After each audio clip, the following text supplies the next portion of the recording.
I'm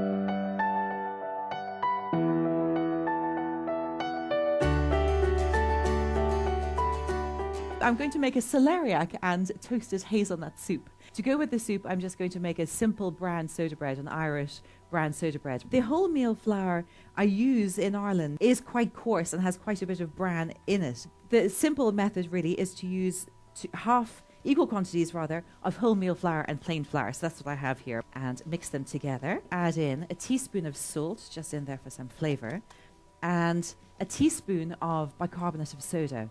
Bread soda, as we call it in Ireland, baking soda, all the same thing. Rub in a little bit of butter. That's just going to give it, obviously, just a tiny bit of richness, give it a lovely little crumbly texture. It's not essential at all. So if you want to make white soda bread, you just use all plain white flour instead of half brown, half white. I've got the seeds I'm going to throw. So I've got a mixture here, as you can see, sunflower seeds, pumpkin seeds, and brown linseeds. Oh, and some sesame seeds in there too. I'm just going to whisk an egg into some buttermilk. Just whisk it, and it's going to just give us another little bit of richness again. You need to make a well in the center. I'm going to pour most of the egg and the buttermilk in there. Move my hand around. I'm not kneading it. That's really important. My hand is just going around like this. My fingers aren't moving as such. Then I'll flour my hands and just shape the bread. So this can now be shaped into a loaf, as a traditional loaf of brown soda bread would be. So just shape it like this, and then flatten it out so it's a nice round. And I'm going to just cut little scones. I would make the bread like this, little scones. You could always put some more seeds on top if you like. So just cut them like this on a tray and into the oven. So good hot oven. I've got the oven preheated here to about 220 degrees. Next thing I need to do is get the soup on.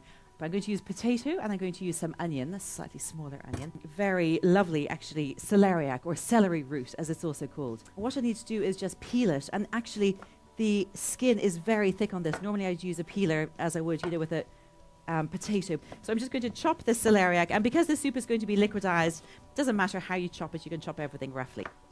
I think that's enough.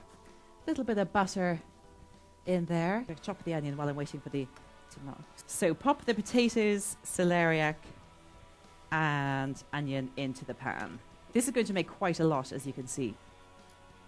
A little more. Okay, and some pepper. So pop the paper on top. That's going to cook nicely. And the reason for this is that we want to keep the steam in there. I'm going to put the lid on as well. So I don't want it to saute. I want it to steam. Now, at this point, they're beginning to soften. I can feel they're slightly mashing under the wooden spoon, which is good.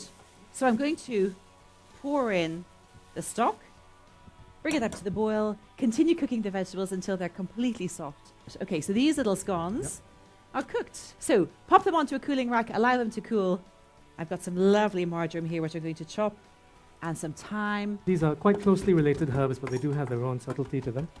So the one with the bigger leaves is marjoram, and the one with the smaller leaves is thyme. Throw the herbs. Actually, I didn't even need to chop them that much, because I'm going to liquidize the soup. But this would be lovely served simply just as it is, or with a drizzle of pesto over the top. You can even just do it with some really good extra virgin olive oil. And it's not going to take away from the flavor, actually. It works quite well with the celeriac. Just a little, see, some little drizzles like that. And some chopped toasted hazelnuts. There. Just going to, on a little satay stick, pop a couple of these little scones. Satay soda bread. Satay soda bread. I like my fusion food.